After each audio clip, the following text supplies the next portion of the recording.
Assalamualaikum warahmatullahi wabarakatuh. My name is Fadila Dwi Safitri. I'm from University of Pamulang and my major is English Literature. So, in this video, we will discussing the concept of morphology. What is morphology? Morphology is the study of form and linguistics. More specifically, the study of internal structure of words in a language. And the fundamental concept on morphology is morpheme. Morpheme is a minimal unit of meaning or grammatical function. There are several ways in which words are formed in English. The obvious is to add something to beginning or the end of the word. The example of morpheme is walks, walk, happily, and happy. And all of example show that the word has two morphemes. So, thus example show the following point about morphemes. First point is some morphemes are complete words. For example, walk and happy.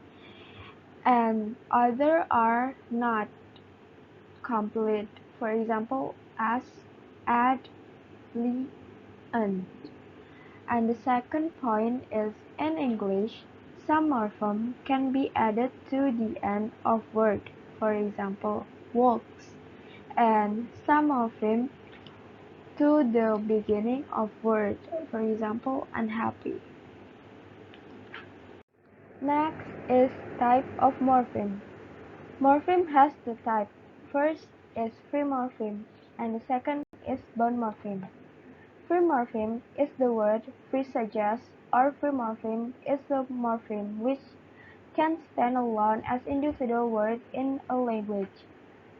Bound morpheme is morpheme that doesn't have any independent meaning and can be formed with the help of free morphemes. Example of free morphemes: God, human, song, love, happy, sad, above, when, etc. All of the words have individual meaning and are free morphemes. Free morphemes can be categorized into two subtypes. There are lexicon morphemes, grammatical and functional morphemes. The lexicon morphemes are those morphemes that are large in number and independently meaningful. The lexicon morphemes include nouns, adjectives, and verbs. And the grammatical or functional morphemes are those morphemes that consist of functional words in a language, such as prepositions, conjunction determiners, and pronouns. Next, example of bound morphemes. Bound morphemes can be categorized into two subclasses. There are bound roots and affixes. Bound roots are those bound morphemes that have lexicon meaning when they are included in other bound morphemes to form the content word.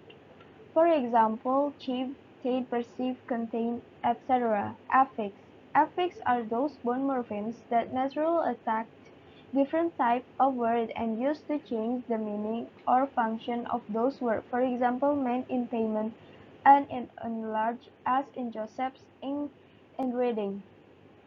Affixes can be categorized into prefix and suffix. Two categories of affixes is prefix and suffix. Prefixes are kind of bound morphemes included at the beginning of different types of words.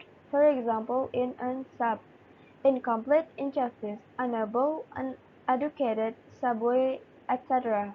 Suffixes are those bound morphemes included at the end of different types of words. For example, able, lessness, and unavailable, careless, happiness, shortening, etc. So the conclude is morphemes can do, they can possibly change the part of speech or lexicon category from one to another. Well, that's it for this video. Hopefully, this video can help you to more understand about morphology. Thank you for joining in this video. Bye. Wassalamualaikum warahmatullahi wabarakatuh.